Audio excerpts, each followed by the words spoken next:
The college football experience, North Carolina Tar Heels 2024 season preview episode on the Sports Gambling Podcast Network is brought to you by Underdog Fantasy. Yes, Underdog's giving away $15 million in Best Ball Mania 5, and they just dropped college football best ball, folks. Yes, it's finally here. Sign up with the promo code TCESGPN to claim your first time deposit offer of up to $250 in bonus cash. UnderdogFantasy.com, promo code TCESGPN.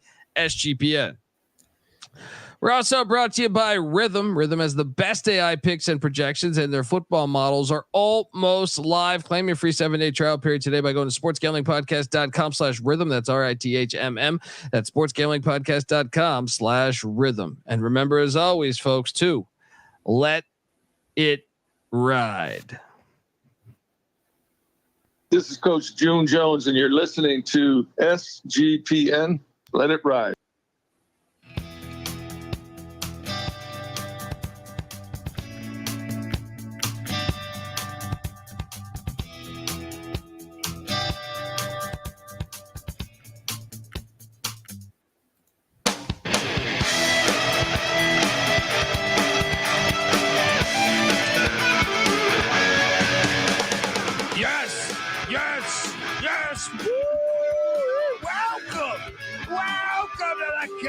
Football experience, North Carolina Tar Heels, UNC, yes, 2024 season preview episode.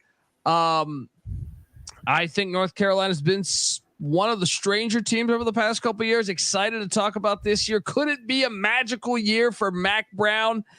As you know, he's up there in age. Could this be the year they get behind him and have a magical run? I think everyone would be rooting for it if so, except Duke fans, but maybe ECU fans too. But yeah, we'll get to that. 72 Mack Brown, 72, getting there. Yeah. YouTube.com/the college experience. We're breaking down all 134 college football teams with an hour-long podcast for every single team in the land.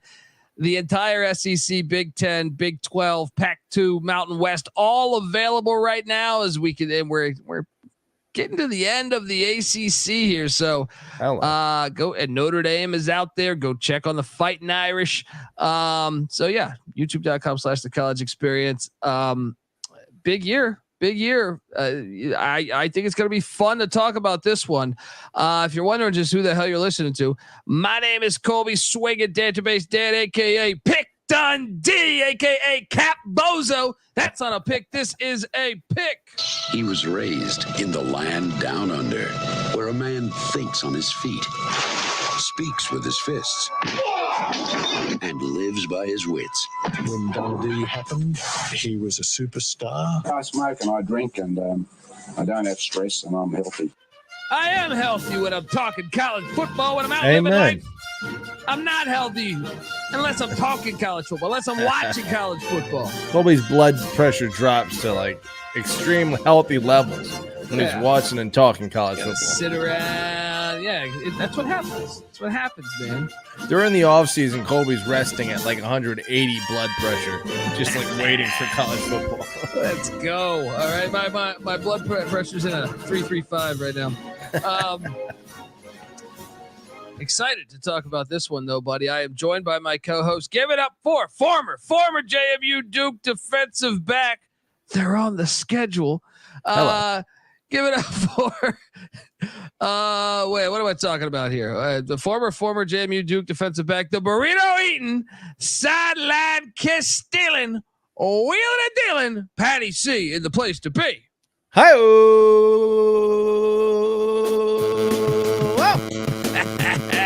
Late at night this episode, so we're a little looser. Wow, tonight, baby. So I'm saying, man, we're like those I don't know, those women down there in I don't know, what's slang, Myrtle Beach. How about that? Where does where do Tar Heel fans go to get loose? I don't think Chapel Hill. I bet they party in Chapel Hill, but I bet they don't get loose. They go to Wilmington, maybe the Outer Banks. Yeah, down there. All that scattered ass down there, you know. A lot of nice ass down in the Outer Banks.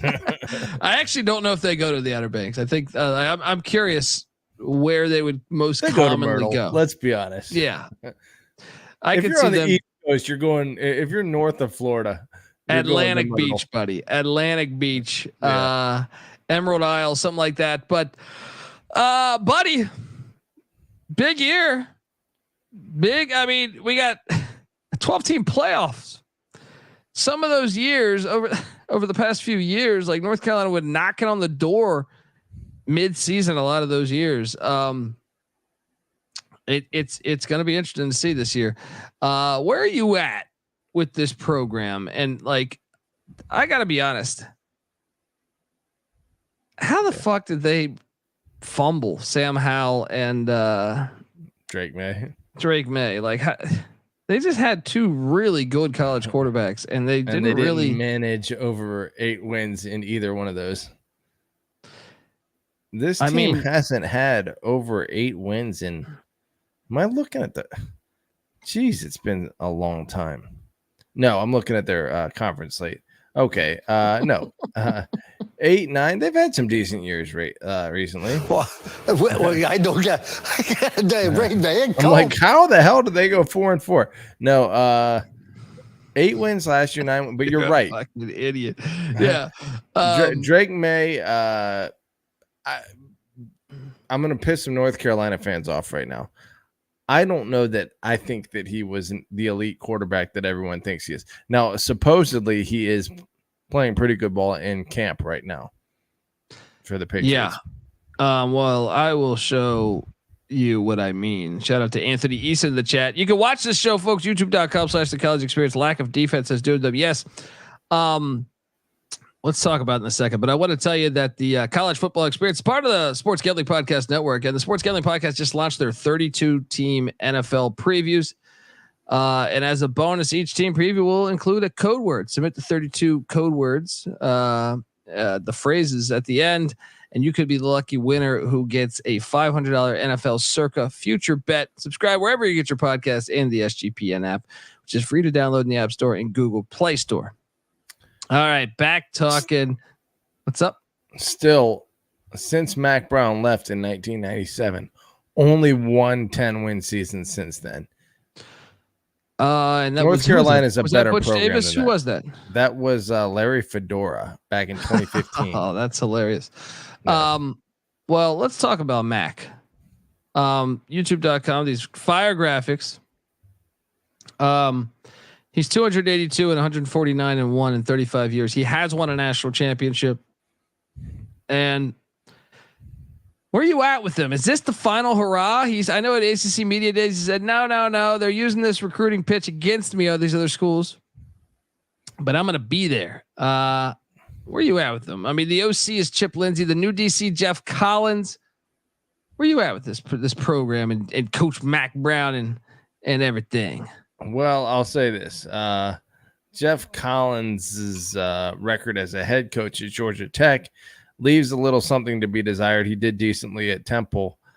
Chip Lindsey, I'm a believer in. He's a pretty good OC. But I think Mack Brown overall is, a solid coach. He's a proven commodity, and he's North Carolina's best coach in a long time. Obviously, that was back in the 90s. But is he going to get this program back to where they were in the 90s? I don't know. That's a good question. I do think that the loss of quarterbacks is a little overrated because I think he's a good his system makes quarterbacks pretty good. True. I'm just going to prove my point in a second here. But first, Patty C, we do this with all the teams. What is the worst loss on here? Because I got an idea. Oh, Larry Fedora talked a lot of shit. And then ECU came into Chapel Hill and dropped 55 on them. And then they return game in Greenville was a 70 burger, a fucking 70 burger. I'm just going to go ahead and say this right now. Because when you're at East Carolina, you go for it every time. Or you don't coach at East Carolina. You don't come to East Carolina. You don't play at East Carolina with a weak heart. Write it. Jeez, that's 3 losses there since 2000 by to ECU by more than 21 points. Dude, we dropped 70 on those bums. All right, get the fuck out. I mean, look, I like 40, North Carolina 50, this 70. season, but yeah, Wow. 70-41. Yeah, let's get it done. That's got to be the worst, right? Yeah, that's probably the worst. See if you are man enough to come back to G Vegas. All right. See if you're man enough to come back there, Tar Heel fans. Anyway, let's jump into this. Patty C, this is my point. The offense a year ago, 20th in the nation in scoring, 7th in yards. Impressive. 14th in passing, 19th in rushing. When I see those numbers, very impressive. Well, that's when I say to myself, did they waste the season? Because all you need is like decent defensive play, like not even great, to be like a 10-11 win team to me with those numbers. Yeah, with this number 7 offense in the nation. Yeah, that's what I'm saying. Yeah. And dude, the state has talent within the state. This is the school that fucking Lawrence Taylor went to. You know what I mean? Like this, you can't tell me that there's not good. Like NC State's defense is good. Mike Elko's Taylor from Virginia, but they're able to get a lot of those guys from Southern Virginia to go there. You know, so you're right. Regardless whether it's North Carolina talent or access to, there's a shit ton of talent, whether it be Georgia, Tennessee, South Carolina, all these states right around North Carolina, they have a ton of access to talent. It's a mystery that North Carolina teams haven't been able to get to a national championship level. I don't like you gave up 46 points at Georgia Tech last season. Yeah. This is where I will put it on Mack Brown. And I thought him coming back was a good thing at first, but like the part of me is like, yeah, he did revive it, but when you're giving up what did I say it was to Georgia Tech? 46. You're giving up 45 to Duke. You know what I mean? You're giving up a shit ton of points. 39 to NC State. These are not offensive juggernauts. You know what I mean? At a certain point, I think that wearing the Columbia blue or whatever you want to call that color wears off on you a little bit. And you can't be hard-nosed when you're wearing buddy that color. Powder blue. What are you talking about? The Citadel has powder blue. They've won FCS championships. You know what I mean? Like what are we talking about here?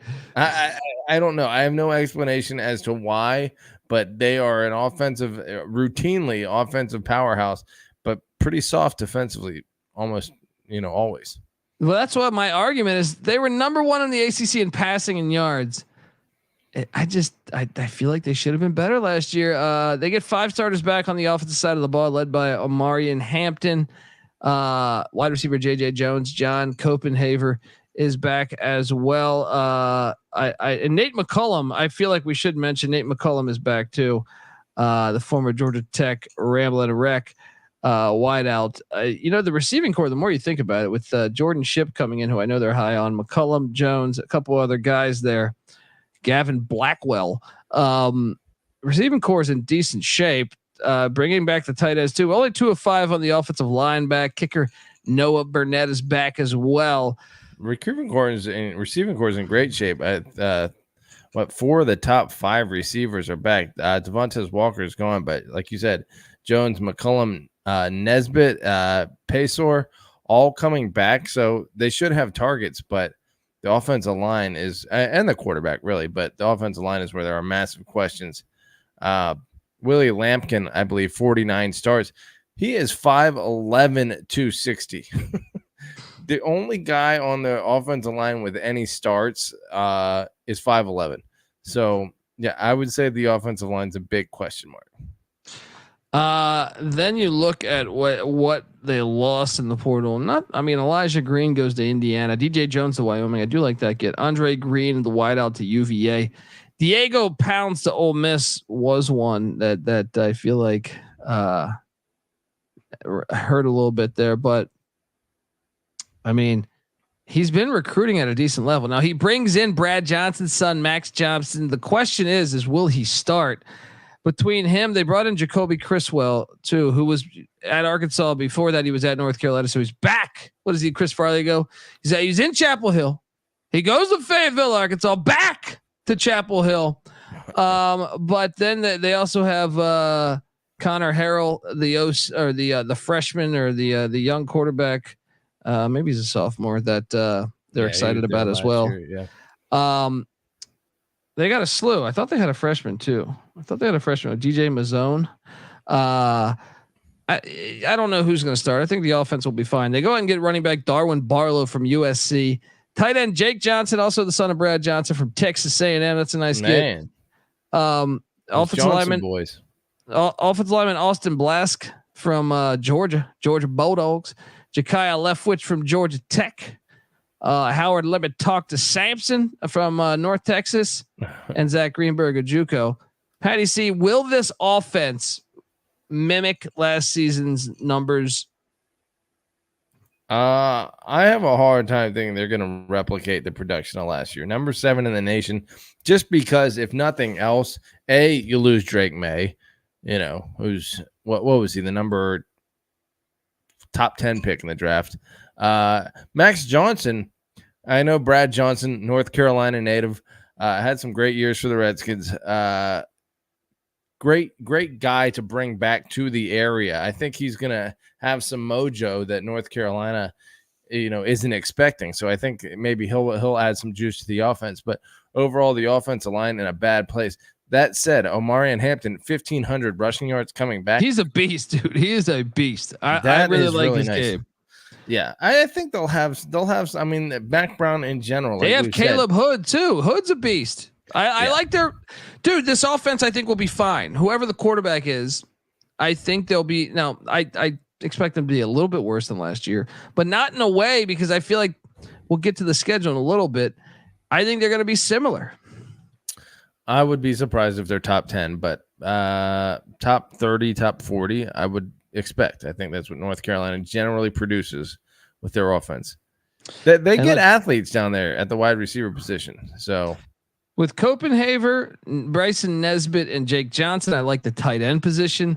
I think, and shout out to Drip Tona, who is a Tar Heel fan. He's bitter that we just are going live at 2 a.m. Eastern. Sorry, buddy, but it is what it is. I mean, the offense I think will be fine. I really think the offense will be fine. Look, we're going to talk as long more. as the line plays well. They're going to have to come together. Yeah, fair. Want to talk about the defensive side of the ball in a second, but before I do that, want to tell you the North Carolina Tar Heels 2024 season preview episodes brought to you by Underdog Fantasy. They just launched their Underdog Streaks. Hit your first 2 pick'em entries, and then you're going streaking. Let's go! If you can get to an 11-0 run, you can win 1,000 times the amount of money you enter. Plus, Best Ball Mania is live with $15 million in prizes. They just dropped college football best ball. I couldn't believe that there was no college football best ball for the past 20 years, 30 years, whatever. You can now use specials and boost on all flexed entries. So sign up. And when you do, sign up with the promo code TCESGPN to claim your special pick plus first time deposit offer up to $250 in bonus cash. UnderdogFantasy.com, promo code TCESGPN. We're also brought to you by OddsJam. Yes, OddsJam is your one-stop shop for beating the sports books. Look, OddsJam uses millions of data points across every U.S. and Canadian sportsbook to show you have the best value plays for your money. Their line shopping tool shows you the best price for any bet, any bet you want, to make across countless different sports books, and not just DraftKings and FanDuel, but they got everything: Bovada, Cut, Bet Online, and much, much more. Their arbitrage tool is fantastic. All right, you will find opportunities where you can bet, both sides of the same prop on different sports books to guarantee a positive return on investment. So check that out. If you're interested in trying out OddsJam, try the new 7-day trial period today by going to oddsjam.com and using the promo code SGPN. It'll get you 35% off your first month. So what are you doing? Get on over there. Check out OddsJam. All right. Shout out to Drip Tona, who thinks it'll be Max Johnson as the starting quarterback. Well, I do believe, Mack Brown was at Florida State. Brad Johnson went to Florida State. Yeah. Maybe a little, and I don't know if you call that nepotism, but favoritism. Yeah. Potentially. So you give old Mack Brown a couple rice puddings and he's happy. You know what I mean? Let me ask you this. Here's a little strange thing. Our lads has John Copenhaver starting over Bryson Nesbit as the starting tight end.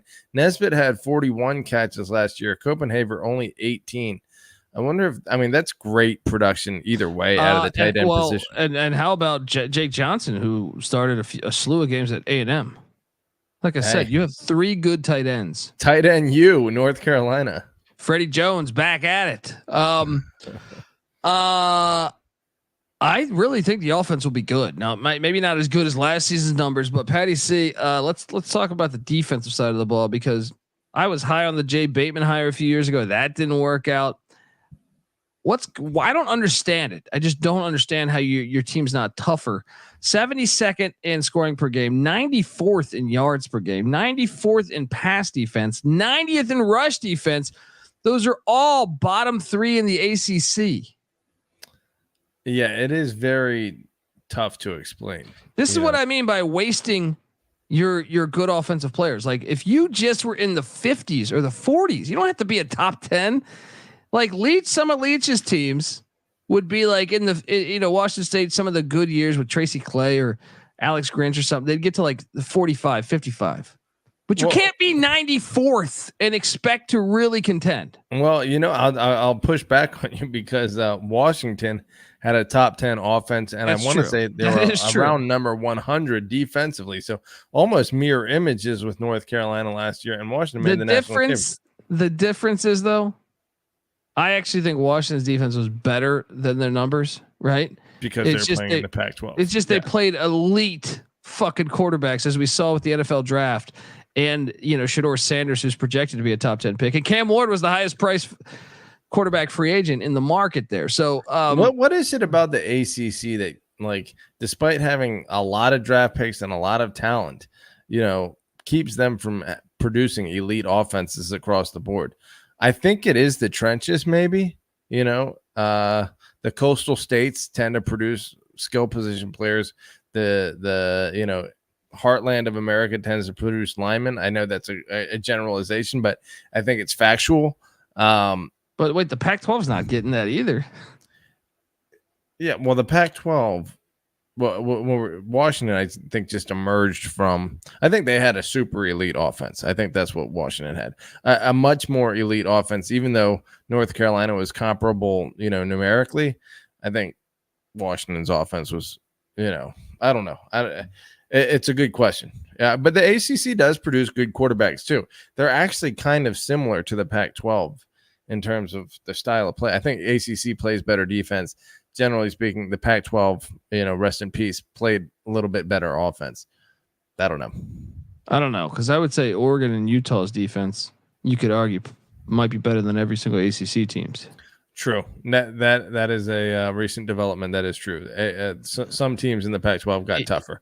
Even Washington with Peterson, I felt like had a pretty good defense. Cal had a pretty good defense. Yeah. But yeah, I don't know. It's just a blunder for me when I was doing these stats. I'm like, gosh, if they're just like a little bit better, you would think they would be winning all these games. But 6 starters are back on the defensive side of the ball. So punter Tom Magnus is back as well. Look, it's always good when you got a Marcus Allen on the roster. All right. At the corner spot, they bring back both corners, Elijah Huzzy, Marcus Allen, 3 of 4 back on the D line. Patty C. It's nice. Kamen Rucker, Kevin Hester, Desmond Edmonds, Power Eccles. I feel like he's been in college for 75 years. He's back. Kamen Rucker, 15 tackles for loss, 8.5 sacks. That's a nice guy to get back. That's what I'm saying. I'm kind of bullish on this team's taking a step forward defensively, at least. Well, we'll see how Jeff Collins does, because I feel like I like the Bateman hire when that happened. It just didn't work out. I don't know. It's just confusing to me. Let me ask you this. Is the country club thing that Mack Brown was somewhat famous for at Texas? I don't know if, he is like a CEO kind of coach, and I think that worked well for him at UNC the first time. I think he's a good coach. I think he's able to get talent in. I think he's able to hire good coordinators. At Texas, you need to have like a real CEO approach and be able to work with the support network at your disposal. Obviously, it's not quite as powerful at North Carolina as it was at Texas, but still, I don't know. I just feel like there is no explanation. I don't have a good explanation as to why their defense can't go. Well, I'll tell you this, like from a broader point of view, like Kansas, Duke, North Carolina, these basketball schools, Arizona, have started to get their shit together. Now, Florida or North Carolina was always a little bit better at football than all those schools, in my opinion. Like over like 50 years. Yeah, they've been a good program. But I almost feel like they should be elite, dude. I don't understand how they like, to me, if I was to sum up the past 50 years, like it's complete failure in a way, like based on the talent that you are surrounded with. Yeah. You should be very, very good. Yeah, I would agree with that. You know, I don't know that they face, I mean, North Carolina, public Ivy, the same thing that Virginia, the same thing that Georgia Tech potentially faces with, high academic standards that keeps them from getting, the talent that's around them into the university. Although obviously they had their scandals for, I read the Rosa Parks essay, dude. All right. Yeah, and Virginia, quite frankly, claims that they can't get Michigan just won a national championship. That's another. I mean, it's a crock of shit. It really is. Yeah. And trust me, I look at the basketball roster too, dude. So don't fucking bullshit me here. Yeah. Lawrence Taylor was no brainiac. I love LT, even though I think he just got arrested like a week or two ago. But hey, 6 starters back. The portal did take a few guys. They lost Bingley Jones to Mississippi State, Sebastian Cheeks to Wisconsin, Tayon Holloway to Louisville, Cavazos to Michigan State. But the real one here is Aiden Duncanson. It's about time.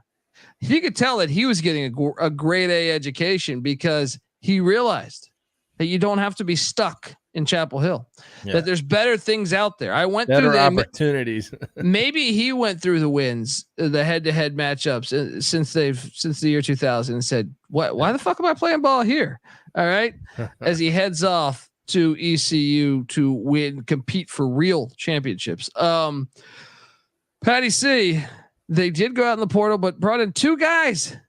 Joshua Harris on the D line from Ole Miss and safety Jakeem Harris from NC State. Disgusting, by the way. Who the fuck transfers from NC State to Carolina? I mean, there's something for that. Of all rivals that we played that sound effect for, NC State and UNC seems particularly gross to transfer from one to the other. Yeah, it's horrible.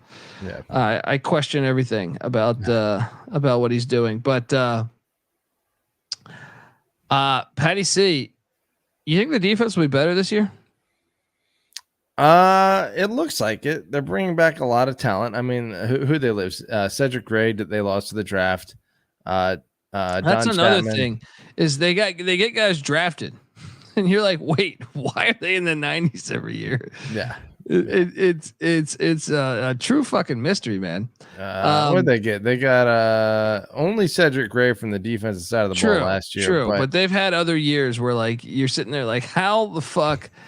Yeah, they've had some good draft picks on the defense side of the ball. But you know what? I'm kind of looking back at it over the years. They get more offensive guys drafted than defensive guys by a lot. I don't know. Which is weird because Mack Brown's first tenure at North Carolina, I feel like they couldn't get offensive guys. They would only get defensive guys. You know what I mean? I feel like all of them were defensive guys. It's interesting. Right. I'm looking back at it right now. I mean, Dre Bly and like there's just a slew of great defensive players. Very few offense, like 1997, 5 or 4 defensive guys drafted, 1 offense. 1998, you can never 1, get 2, both. 3, 4, 5. You can never get both at the same 7 time. defensive guys drafted. I told you their defense was nasty in the 90s, man. Yeah, they were a great defensive team in the 90s that like Oscar Davenport and Durant and like they just Chris Keldorf, they couldn't get it going. They couldn't get it going on the like their quarterback play was shitty. Well, now they got the quarterback play, but their defense sucks. Who'd they steal from Virginia? Gosh, Virginia Ronald Curry. Ronald Curry. Yeah. Well, hate Ronald Curry forever for that. But yeah, you're right. Julius Peppers was a great defensive player back in the 90s. Yeah, now buddy, you can go on and on and on. William Fuller way back. Like you can just go on and on and on about how many good defensive players came out of there back then. Yeah, and now they can't get much defensive production, but the offense is firing. It makes zero sense. It's a complete mind fuck. All right, look, we're going to talk about the win total, go game by game on the schedule. But before we do that, I want to tell you that the North Carolina Tar Heels season preview episode is brought to you by Rhythm. If you're not checking out the AI picks and props from Rhythm, then you are missing out. They just predicted a bunch of winners for the British Open, and their football models are about to drop. You can customize your own betting models using Rhythm's tools. Claim your free 7-day trial period today by going to sportsgamblingpodcast.com/rhythm. That's RITHMM. That's sportsgamblingpodcast.com/rhythm. We're also brought to you by Circa Survivor and Circa Millions. Nothing quite like the Circa in Las Vegas. I was there about 10 days ago, just having a fucking blast. Stadium swim's incredible. Derek Stevens has truly built heaven for sports fans. And look, Circa Sports is back with Circa Survivor and Circa Millions, giving away $16 million in guaranteed prizes. Imagine the regret you're going to feel if you win your office Survivor pool and win, I don't know, a fucking $300 and then a gift card to Golden Corral, but you beat out like 500 other people. You're going to sit there and say, damn it, because Survivor is one of those things where it would transform to other, other pools essentially, and like you would be undefeated in everywhere else. If you took the same teams, the wins are the wins. So you'd be sitting there saying, damn it, I could have been a millionaire if I just entered Circa Millions and Circa Survivor. So, if you don't have a trip booked yet for Las Vegas yet before football season, may I recommend the Ultimate Contest Weekend. It's a great time to go out. You can hang with my pals, Stacking the Money Green and Ryan Real Money Kramer from the Sports Gambling Podcast, and enjoy some of the open bar events at the greatest sports book in the world, August 22nd to August 24th. Plus, if you want to get a hotel room there, then SGP15 is the promo code to save you 15% off your hotel room that weekend. Sign up in person at Circa Sports between now and September 7th. And once you sign up in person, you can use a proxy to play from anywhere. We even have a deal with footballcontestproxy.com to save you $50 with the promo code SGP. So hop on over there. And remember, as always, folks, to let it ride. Dude, I just did a little research here. From 1993 to 1998, they had 21 defensive players drafted and only 4 offensive players drafted. I told you, I know what the fuck I'm talking about. Look, a lot of people just see me as a drunken idiot. All right, which I am. But I'm a drunken idiot that knows football. All right. God damn it, Patty C. I knew this shit. I could. Marcus Jones was one of them, right? They had a slew of them. Eddie Mason, I think. Like there was just a slew. They had some really good linebackers. They had some really good DNs. Greg Ellis, North Carolina. I think Greg Ellis. Was. I think he was probably a little later than that. Still, they had a slew of really good defensive. I almost want to play a little trivia with you, but I know we can't do that right now. They had two running backs drafted in 1993. Can you name them? Leon Johnson. Leon Johnson's got to be, or Curtis Johnson. I don't remember which one was first. I don't know when he was drafted, but it wasn't in 93. Let me see if I can find. Oh, that. Natron Means. Then it was Natron Means. Natron Means was one of them. Man, they had some good backs for Leon Johnson was 97. Who's the other back in 93? He was drafted by the New York Giants. If you get this one, I'll be really impressed. Man. This is a tough one. Did he play for the Giants? He was a Super Bowl champion, Super Bowl 31. My first thought was William Henderson. You won't get this. Okay, no. Tommy Thigpen. Oh, man, I would have not gotten that, but impressive. I wonder if he's related to Yancey Thigpen, who went to Winston-Salem How many State. Thigpens can there be? Yeah. But yeah, I mean, look, I knew, I didn't know that, but I'm saying, like, I knew in my mind of watching Carolina football that I knew they were a defensive team in the 90s, and now they're an offensive team. And I don't know how, because they're the same fucking coach. Yeah. So it's like, what happened? Something changed. Yeah. Anyway, Look, Patty C, the win total is sitting at 7.5 wins to win the ACC championships plus 3,000 to make the 12-team playoff plus 3,000. I love how they actually figured that out. A lot of these team previews, they haven't been able to figure that out. You win the ACC, you're in the 12-team playoff. Yeah. So to win the Natty plus 40,000. So essentially what you're saying is you should never have worse odds to make the playoff than you should have to win these conferences. Unless you're in like the group of 5. Right. Yeah. Like Patty C, this is one that I am intrigued about. I think, I looked at the schedule. I was asked about it on a radio show recently. Now I know they won 8 games in the regular season last year, but what has been their story on like down the stretch? They lost of the season last year. Yeah, they screw up late in the season. I feel like it's a very common thing for like them. They go back the year before, they lost their final 4 games. Yeah. It's just something that continuously happens. In 9-1. Yeah, that's what I mean. It's like you're right there knocking on the playoffs. Then the year before they did the same thing. They lost 3 of 4 to close the season. Yeah, last year what were they 7-0 to start it off? 6-0, and then UVA of all teams in Chapel Hill handed them an L. #, called that one. You did on the money line, which was.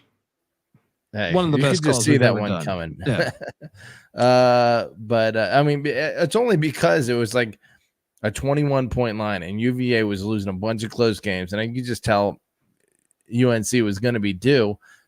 I think that's part of their softness. A team that can run with them, and UVA had a bunch of weapons last year. I knew it was going to be a back and forth battle. I knew it was going to be a lot closer than that. You know what I think though? Sometimes I think when they're projected to be good, it's almost like a little bit of Gundy at Oklahoma State. Yeah, when they they're can't deal with the pressure. to be, and when they're not supposed to be good is when they have their better years. Now I know this win total is at 7.5, but like I think most people, NC Nick included, NC Nick's a Duke fan, but even the radio show I was on, like they were talking like, it's kind of a rebuilding year. I see. Watch the schedule, Patty C. Yeah, 7.5 is the win total. And by People the way, asleep here on yes, what could happen. And the juice is minus 115 to the over, minus 115 to the under as well. So it's like they're sitting there saying, okay, it's like they think 7-5 or 8-4, somewhere between there. Vegas does. Yeah. This is such a critical season opener to me. Yeah, Minnesota was bad last year, but a Fleck is similar to what I just said. When they're not supposed to be good, they're good. When they're good, they suck. I actually think it's one of the more critical games on the schedule. I favor Minnesota, but it's a 50-50 game to me. Like Truly. I think Carolina, I actually think is the more talented team, but I think Minnesota, it's in Minnesota. It's a Thursday night game.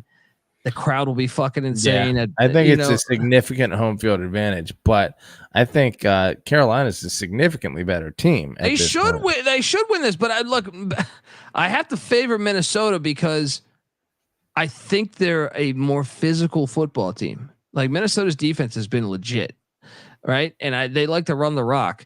To me, when I think about UNC's rush defense, and with unknown quarterback play going up against the defense that I trust at home, I favor Minnesota, but it's like by 2.5 points. I don't expect Minnesota to just run away with it. I'd be lying if I could even pick the favorite here. I feel like you really flip a coin in this game. Minnesota did what last year? They sucked last year, actually. 5-7 was it? Yeah.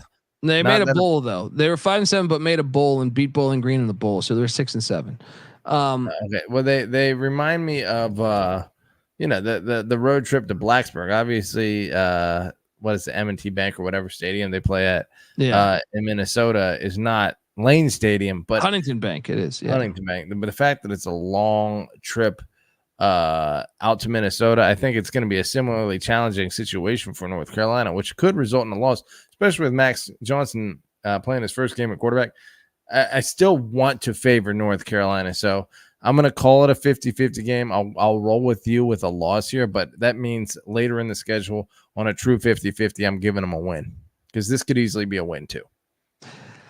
Yeah. week 2 though, Biff motherfucking Poggi's coming to town, and he doesn't put up with your bullshit, Patty C. He's gonna be fresh off a win against James Madison, and he's gonna go, why not us in Chapel Hill? Chapel Hill has never dealt with a man like Biff Poggi coming to town. Lock up your sons and daughters. Right? An outlaw. Yeah, that's what I'm saying. You got a real. I mean, I love this game on the schedule. By the way, bravo. Yeah, like you're cowards. You won't schedule East Carolina, which I understand because we keep scoring 60, 50, 70 on you. I get that. So you're like, okay, well, let's get Charlotte, but you didn't factor in that Biff Poggi is going to walk through the door. But I do think 2-0 could happen. I know we gave Minnesota the win, Patty C, but like Charlotte, they should beat Charlotte easily. You agree? Dude, a lot of wins could happen for North Carolina.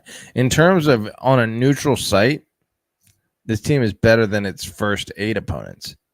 But again, Minnesota represents a big enough road challenge that I'm slightly favoring. You said 1 or 2 points probably for Minnesota.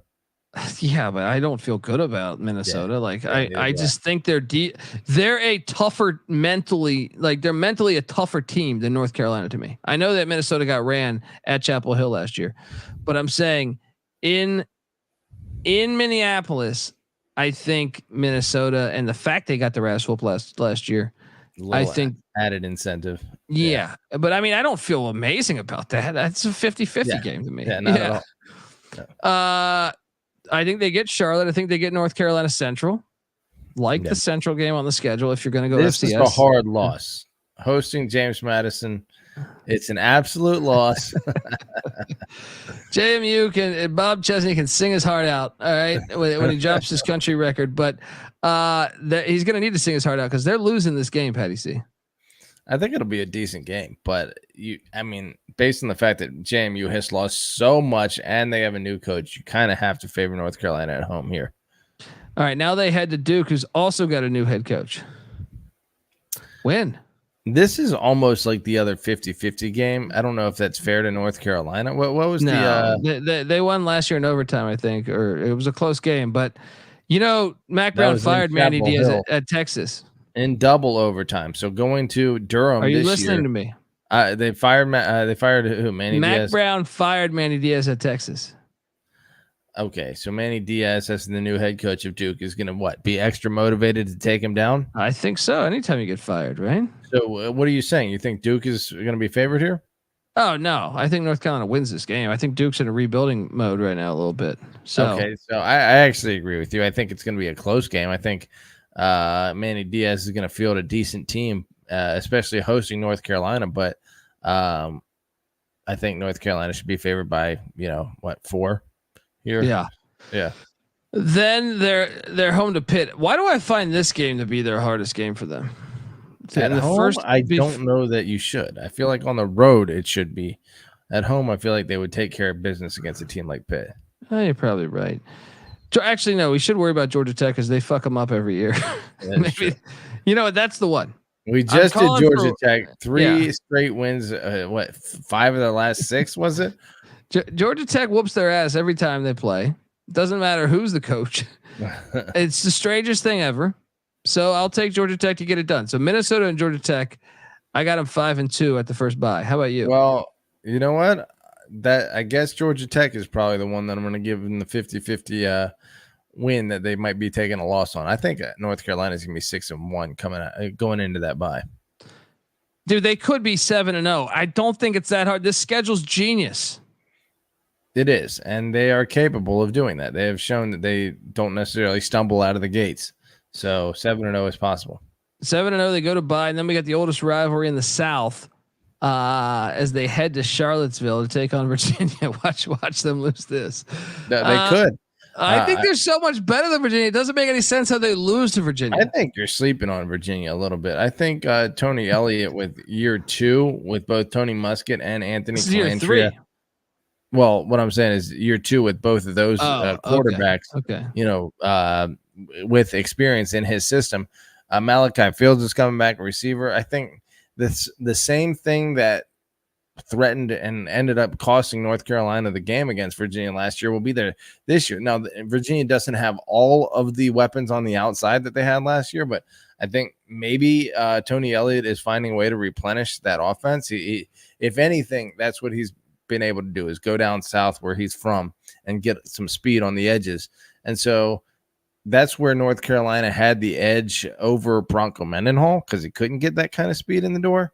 But Tony Elliott has that answer for North Carolina. So I think I expect another great game, and I kind of expect Virginia to win this game, or expect at least I expect the second loss on the schedule to happen by this point. And you already had that happening. That's fair. That's fair. They follow that with cop out. But Virginia's going to beat them. they follow that with back-to-back away. They go to Tallahassee to take on Florida State. More on that in a second, right? Yeah. And they get a bye week after that. They're home to Wake Forest. They'll be favored. They're at Boston College. They'll be favored, but that game is sneaky to me because it's probably going to be like 7 degrees on November 23rd. And for North, why do I feel like Bill O'Brien is going to upset a top 15 North Carolina on the 23rd? But and North Carolina crapping the bed down the stretch is pretty characteristic of them. So let's not act like this would be something new. Well, and then they host NC State to end the season. Patty, see, the point I'm trying to make here is if this is Mack Brown, there's potential for a magical ending to Mack Brown's career. My point is this. I only think truly they should be dogs in one game. The Florida State road game. And get this, buddy. He's never beaten Florida State. He's a Florida State alum. He coached at Florida State. It makes a lot of sense that like his final year, he gets Florida State, right? They finally beat Florida State. It might make a lot of sense if you're trying to write a storybook. It doesn't make a lot of sense if you're trying to bet this game. Florida State's a better team. It's in Tallahassee, and there's nothing that suggests North Carolina is ready to get Florida State. Really? Do we really think Florida State is some great football team? No. But do we really think North Carolina isn't some team? I always feel like they're a team talented. It's like North Carolina always gives Clemson a hard time. I feel like because they actually have the talent. Whereas like when Virginia plays, Florida State, but like, or when Virginia plays Clemson, it's typically a ball. But the last time they were in Tallahassee with Mack Brown, they lost by 3.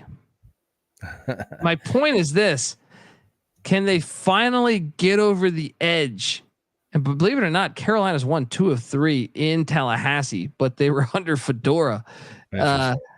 3-17 all time against Florida State, but 2 of 3 in Tallahassee, and one of those was in 2010. So that's like when Florida State was still rolling. They should be playing more frequently than that. They've only played twice since 2004. Or no, 5 times since 2004. Even still, not enough. My point is that like you could really talk yourself into a magical fucking season here because like no one's talking about this team. No one's talking about this team. You're right. You know what's crazy about this? Since 2004, in those 5 games, 4 of those were decided by 3 points or less. This has actually become. This is my point, buddy. Yeah. My point is the talent is not that big. The gap is not that big between Florida State and North Carolina. The same way with Clemson. Look up Clemson. A lot of those games are fucking close games, man. It's just they somehow drop the ball. They can't get it done. But my point is, could this be for Mack Brown the schedule is there for him to really do this? The schedule is very much there. You could go, dude, your ceiling, in my opinion, is fucking 12-0. But because there would be something poetic about Max Johnson, Brad Johnson being a North Carolina native and a recruit of Mack Brown at Florida State. Yeah, there would be something poetic about Mack Brown. Yeah, I would love it. I mean, it doesn't even have to be 11 or 12-0 or 11-1.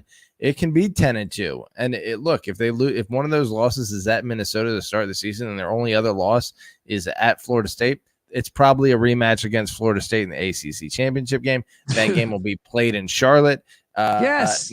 North Carolina. Yeah, I mean, they very much could, even if it's not the first time around, they can get their revenge spot, and then boom, find themselves a bye into the quarterfinals. The Big 12 is getting the headlines for the most unpredictable conference, and I understand that. I have a hard time projecting it too. I did the Louisville preview earlier today with CJ Sullivan, and me and CJ put Louisville in the ACC championship almost without doubt. Right? Like I feel very good that Louisville's only going to have one loss within the ACC. Okay. Right? The fact that North Carolina doesn't play them. Well, Louisville doesn't play Virginia Tech. Check us out. Louisville doesn't play Florida State, Virginia Tech, North Carolina, or NC State. Right? Yeah.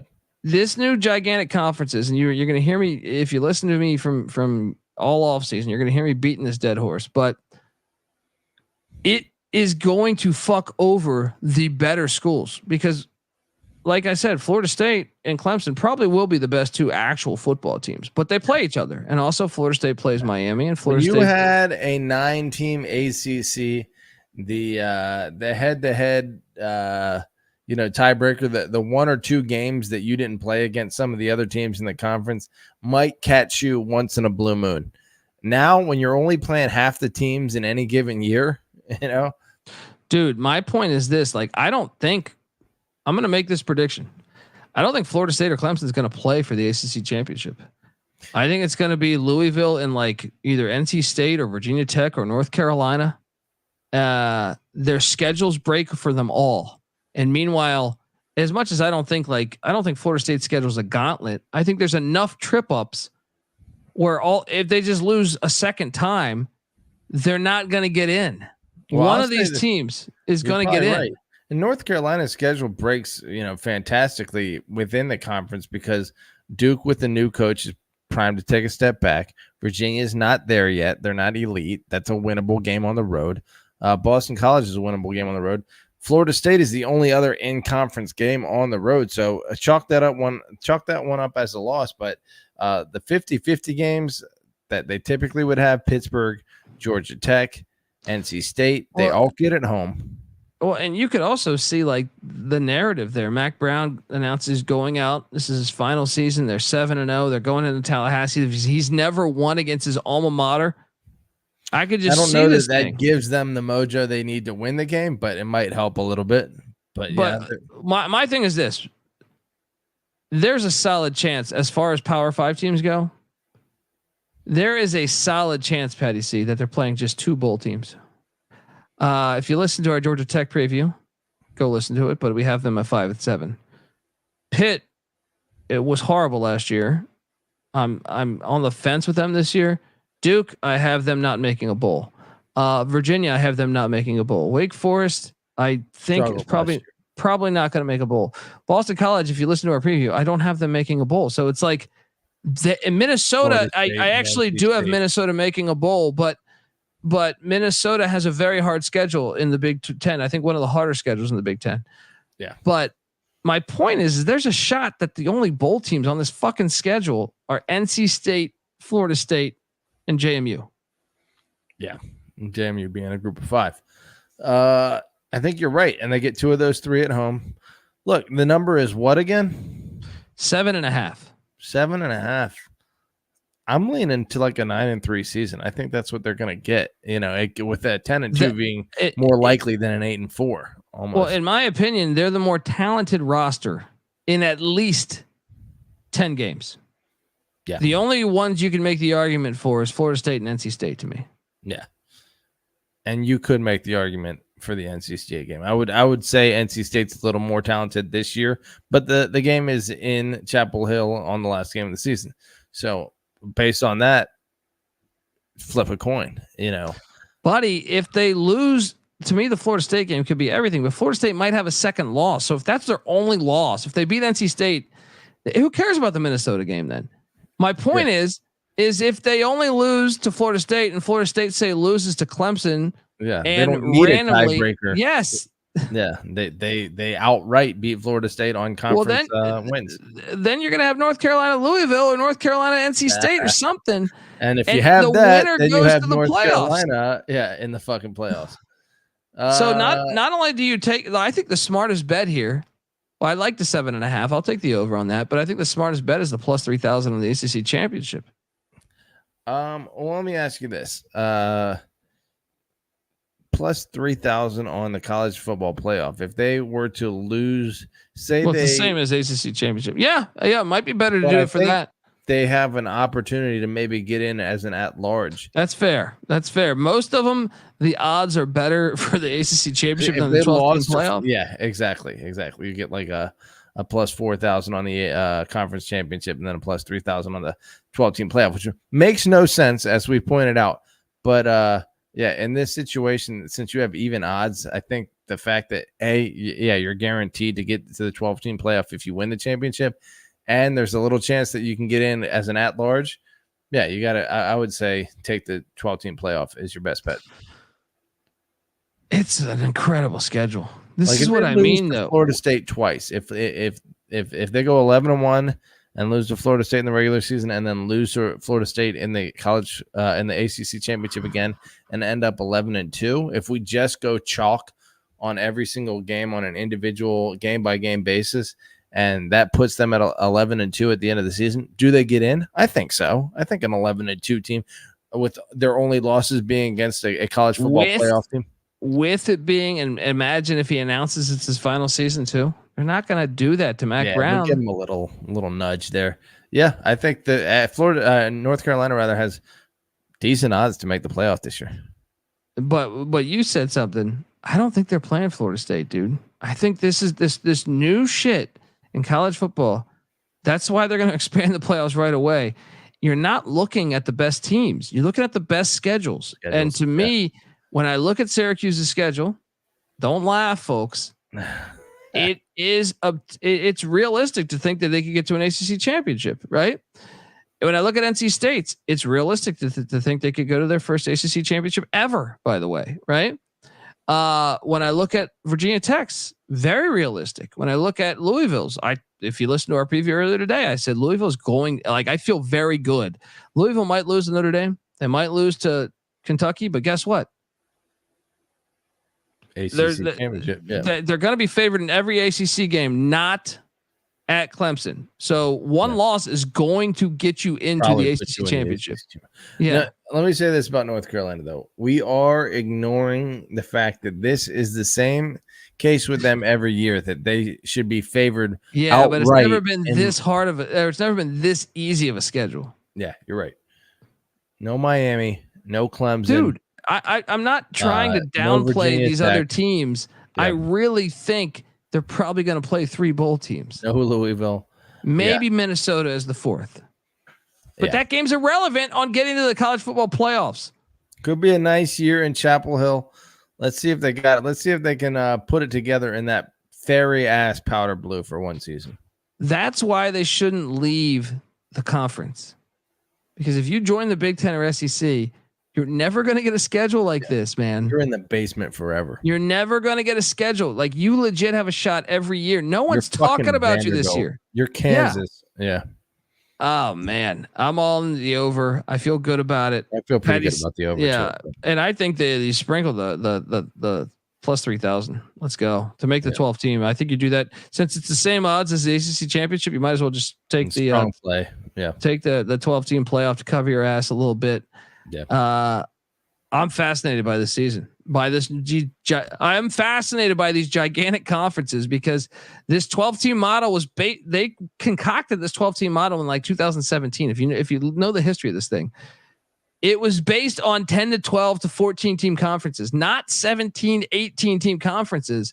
Yeah. So you're going to get a lot more like crazy scenarios in the championship game with an auto bid on the line. We'll see if you're right. But you have a theory that makes sense. Well, I was right last year with Louisville getting there. They were not the second best team. Same with Oklahoma State. Yeah. But that was in smaller conferences. Yeah, all the conferences have since grown. So yeah, I mean, I think let's take a look and see if that happens. But I think you might be right, because a lot of paths suggest that, you know, some teams that otherwise wouldn't make it there are going to make it there. Yeah. Yeah. What's the floor here? What's the shittiest season that could happen here?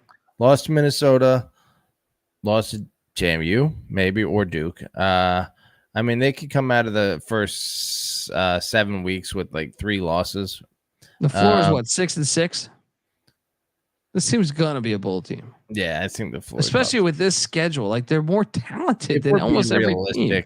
If we're hating on them, then maybe 5-7. But I think floor is 6-6. Yeah, I do too. Folks, over is a strong play. Yeah, I'm on the over too. I feel good about it, folks. Subscribe to the College Football Experience, youtube.com/the College Experience, as we break down all 134 college football teams. Patty C's on Twitter at Patty C831. I'm on Twitter at DColbyD. The College Football Experience is on Twitter at TCE on SGPN. Make sure you check out the College Basketball Experience too.